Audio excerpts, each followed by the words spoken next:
Hear a conversation between an assistant at a health club and a man who wants to join the club. First, you have some time to look at questions 1 to 5.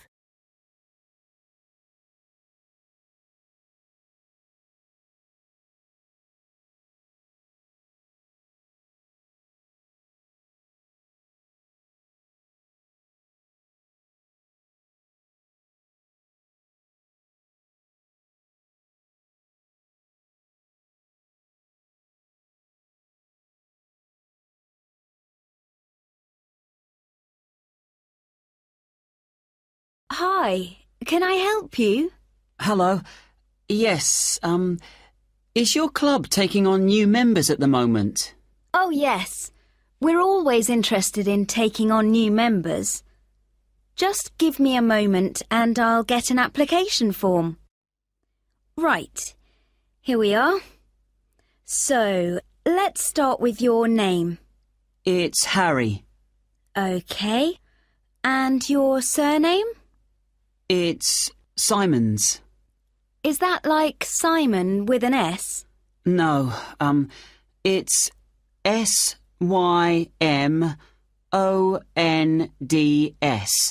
Most people find it rather difficult to spell. I see. It has a silent D. I guess a lot of people miss that. Now, let me see. Can you tell me when you were born? Yes, certainly. The 11th of December. Thanks. And the year? 1996. OK, good. Now, are you thinking of becoming a full-time member? Probably not. What kind of memberships do you have? Well, we also have off-peak membership, which is between 9 and 12 in the morning and 2 and 5 in the afternoon. And then we do have a weekend membership. So a weekend membership is just Saturday and Sunday? Yes, that's right. OK. Well, that's not going to work for me. It looks like I'll have to be full-time. I'm afraid off-peak membership won't do, as I'm not free at those times, and I don't just want to be restricted to weekends. OK, I'll make a note of that. Right, we have several facilities at the club, including a gym, a swimming pool, tennis and squash courts. What activities are you planning on doing? Well, do you have badminton? Yes, we do. And table tennis? I'm afraid not. Well, not at the moment, anyway. Oh, OK. Well, I'm also very keen on swimming, so I'm glad you have a pool. I'll certainly be doing a lot of that. OK, I've got that. Will you be using the gym? No, I'm not interested in that. OK. So just let me work out what the cost will be. Yes, that comes to £450 for the year. You can choose to pay annually for the full year or monthly. It's up to you. Oh, I'd prefer to pay regularly in small amounts, rather than have a large amount to pay in one go, if that's OK. Sure, that's fine. Right, I've got the most important details for now. Before you hear the rest of the conversation, you will have some time to look at the questions 6 to 10.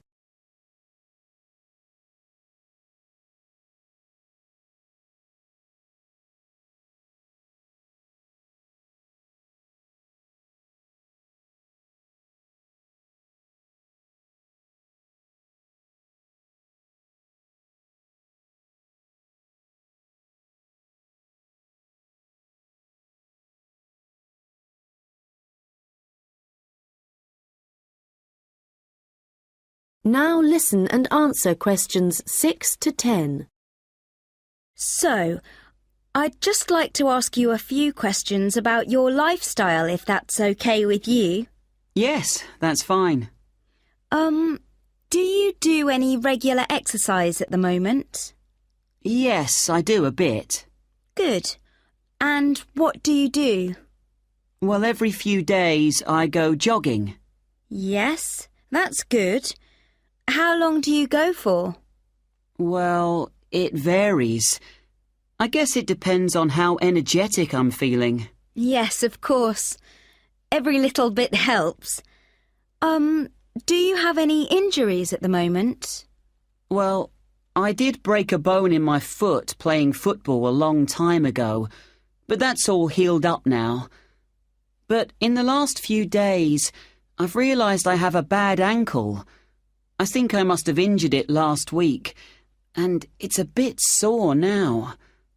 But apart from that, I'm fine. Right.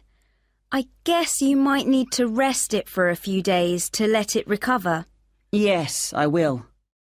So, let me just ask you what you want to achieve by joining the club. Do you have any targets or goals? Well, I suppose my main aim is to build up my fitness level. Is that the kind of thing you mean?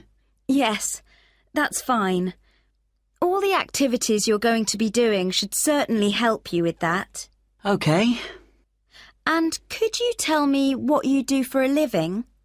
Well, I was a student up until recently. OK. So what are you doing at the moment? Well, I'm a charity worker. Oh, that's fine. I'll write that down. OK, nearly done. One last question. Can I ask how you heard about the club? Did you see it advertised, or did you go to our website, for example? Well, I've been looking for a health club for a while, and I asked my friends for suggestions, but they weren't much help. And then I was listening to the radio, and your club was mentioned. So I thought, I'll go along and see what it's like. Great. Well, we look forward to having you as a member. That is the end of section 1. You now have half a minute to check your answers.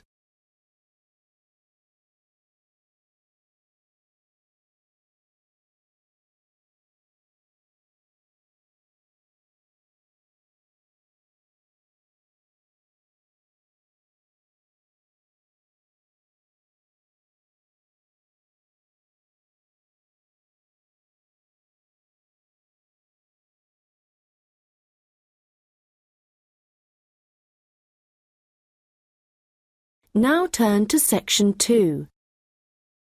You'll hear a hotel manager talking to her staff about the arrangements for an event to be held at the weekend. First, you have some time to look at questions 11 to 15.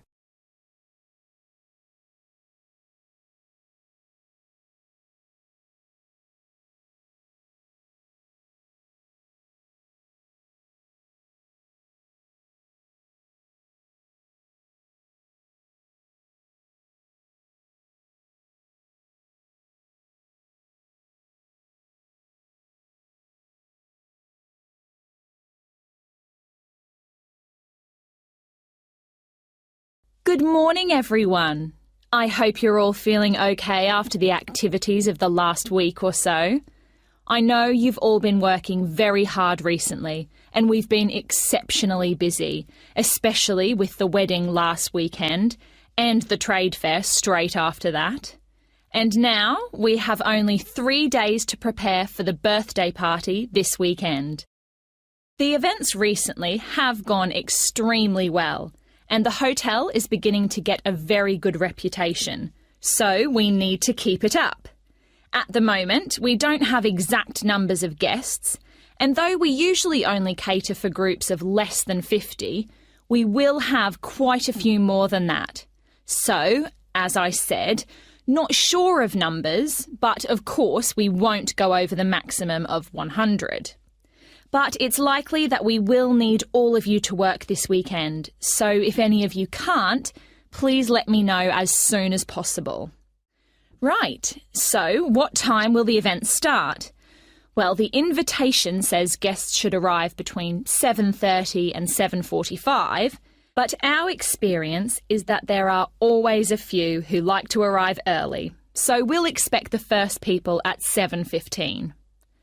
As the numbers are quite large, this will certainly be the case. Food will be served at around 8:30, and then, depending on how long the meal takes, the entertainment will start about 2 hours later. Now, for this, we were expecting a live band for the occasion, which is always fun. But apparently this has been cancelled due to illness. So, the hosts know someone who is a comedian who will be replacing the band. We had hoped that the resident magician who worked here through the summer would be able to help out, but they weren't keen on that idea. Before you hear the rest of the conversation, you will have some time to look at the questions 16 to 20.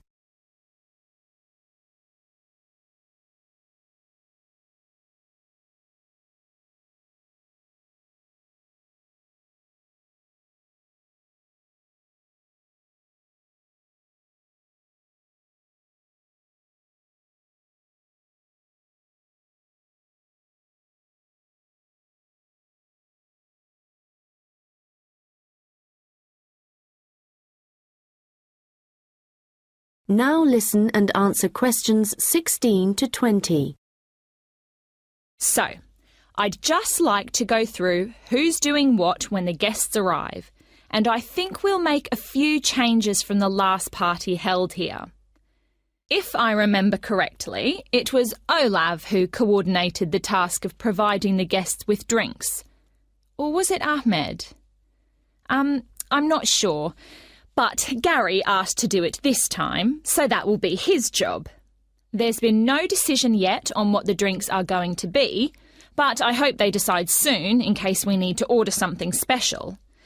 Now, for receiving the guests' coats and hats, it's important we have someone experienced doing this, as we don't want guests losing their belongings. And Monica, last time this was your responsibility. Susan, I know you wanted to do this, but as the numbers are quite high for this event, I won't make a change here. Right. Now, last time there was some confusion as to where guests were supposed to go once they had deposited their things, and we had guests roaming around the whole hotel. So, Ahmed and Olav, I believe you discussed the problems with Susan and thought she would be good at guiding guests after they had arrived. And I'm fine with that. Right, and now for some general instructions. Once the guests have arrived, they will be in and around the lounge area, and then at around 8:30, we need to get them to move to the restaurant for their meal. This often proves difficult and can take a long time, so I will ring a bell so that everyone knows it's time to eat. Hopefully, this will speed things up a bit. Also, for this event, there'll be a seating plan, so the guests won't be able to decide for themselves where to sit. They'll have to sit according to the plan. There will be a plan on each table, and I've been thinking about where to put the master plan so everyone can view it before they enter the restaurant. As they'll be spending quite a while in the lounge, I've decided to also put a plan there. This should speed up the start of the meal. Once the meal starts, you'll all be very busy waiting on the tables, and I'm sure I don't need to tell you to be good-humoured and polite to all the guests. The organiser of the event will be saying a few words, and so will two of his colleagues.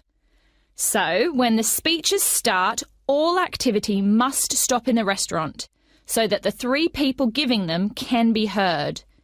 This shouldn't take long, and it should be towards the end of the meal. After that, the guests will move back to the lounge for the entertainment. So, I think that's it. Any questions?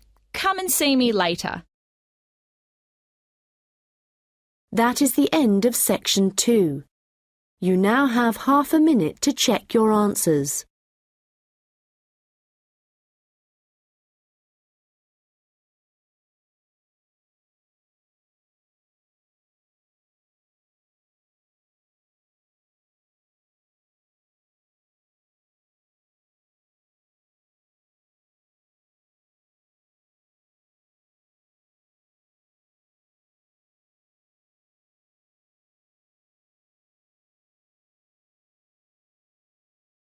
Now turn to section 3.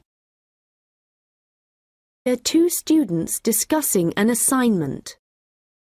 First, you have some time to look at questions 21 to 25.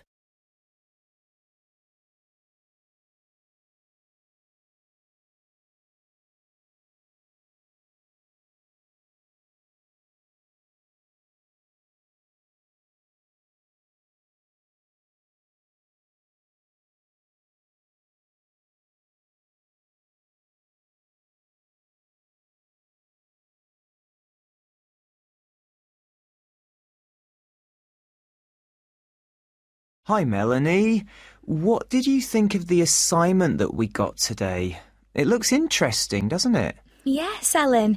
I've always been interested in recycling, but there's a lot of research to do. Yes, there are a lot of things I'm unsure of, so it's going to be good working with you. OK. Well, why don't we start by making a flowchart from the notes our tutor gave us? Yes. So, on one side we could have the paper production cycle, here on the left, and on the other side the recycling. Good idea. Let's start at the top with the production. The first step in the process is to get the raw materials. Yes, and they tend to come from pine forests. OK. And then the bark is removed from the outside of the tree, and after that, the wood is chopped up. That's the first 3 stages. It sounds a bit complicated after that. It says water is added, and then the mixture is heated and made into pulp. This will be the thick paste that is used to make paper. Yes, you're right, because after that they use a machine to make the paper, and we can put that right in the centre of the flowchart, because it's also where the recycled paper joins the process. Yes. So, once the paper has been produced in the machine, what happens then? Well, I think we should write print as the next step, because this is when newspapers, magazines, etc. are produced. And we could also add that they have to be distributed to stores and people's homes. Right. Then the recycling bit starts. The old paper's collected, and then it says it's taken somewhere so that someone or something can sort it. I imagine there are different kinds of paper, or things like paper clips that need to be removed. Yes. Let's have a step after that.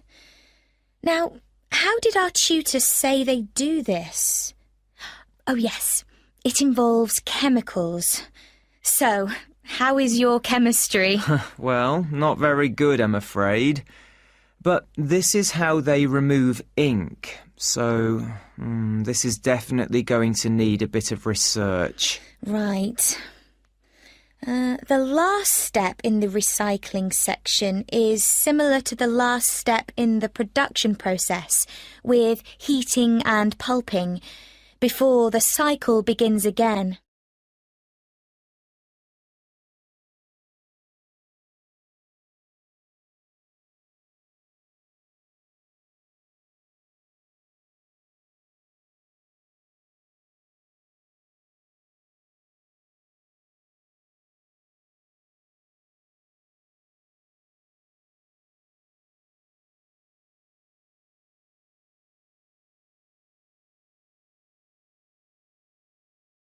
Now listen and answer questions 26 to 30.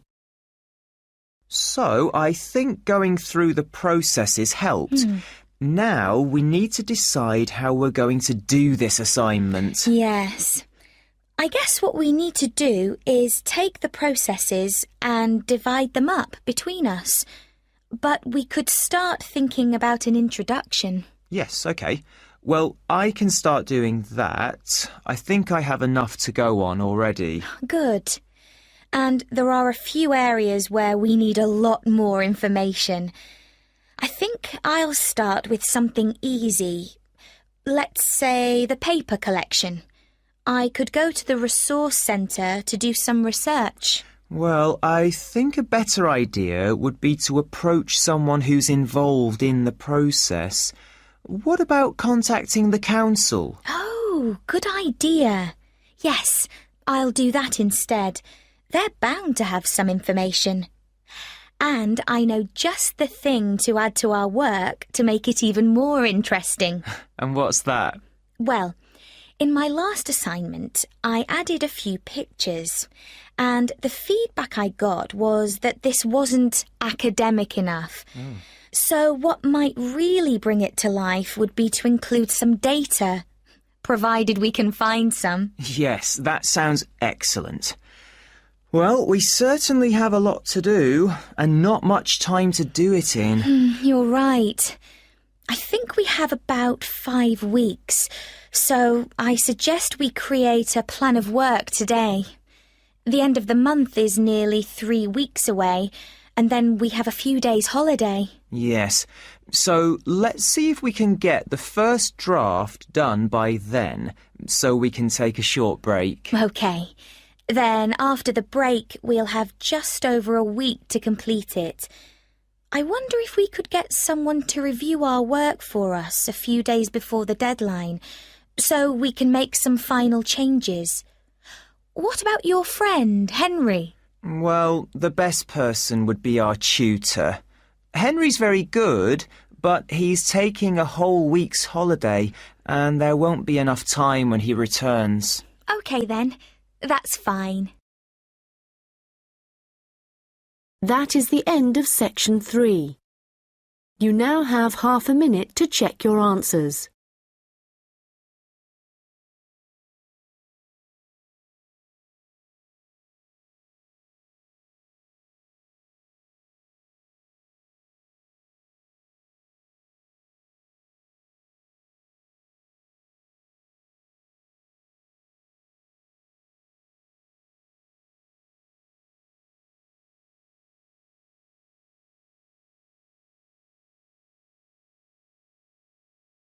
Now turn to section 4. You will hear a lecture about hair. First, you have some time to look at questions 31 to 40.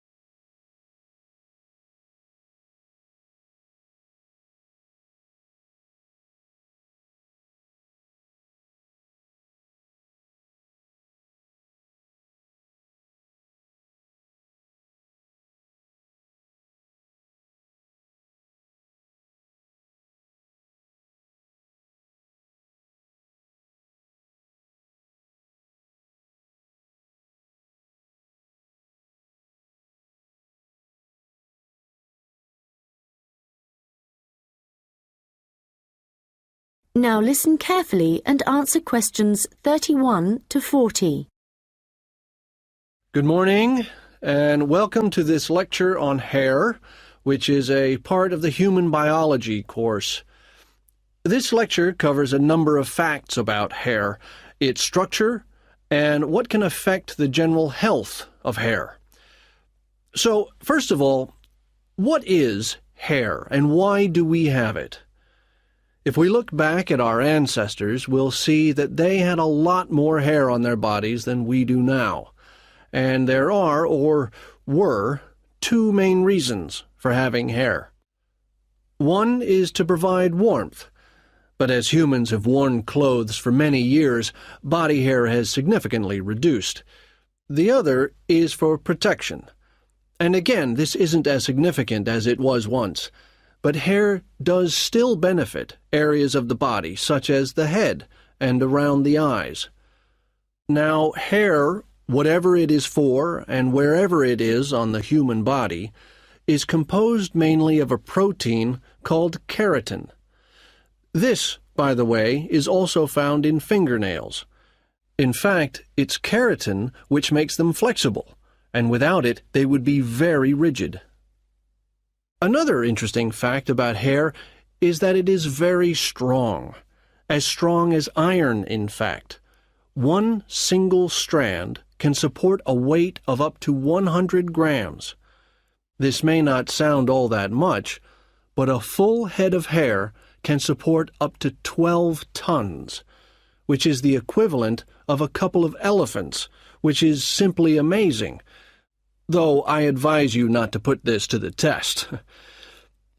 Humans lose up to 100 strands of hair a day, but we do have quite a lot of hair to start with. There's some variation depending on hair color, but for an average adult, the strand count is 100,000, so losing 100 a day is not too bad. Although this is the average, people with red hair have around 80,000 strands, black or brown hair 100,000, and blondes have about 120,000. So, hair used to be important for the reasons I mentioned earlier, but nowadays I'd say the main importance of hair is the fact that it is big business. Apart from the money involved in hair cutting, shaving, trimming, etc., a fortune is spent just on hair products. In the UK alone, consumers spend over £5 billion each year on these.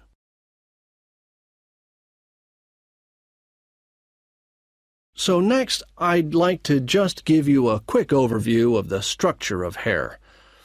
As you can see, along the length of the hair, there are three main parts, called the bulb, the root, and the shaft. A single hair is fixed at one end below the skin in the bulb. The bulb acts rather like a cap. It encloses the end of the hair in the head. The next part of the hair is the root, and this is the part of the hair which lies just beneath the skin, and, in terms of hair production, is the most important.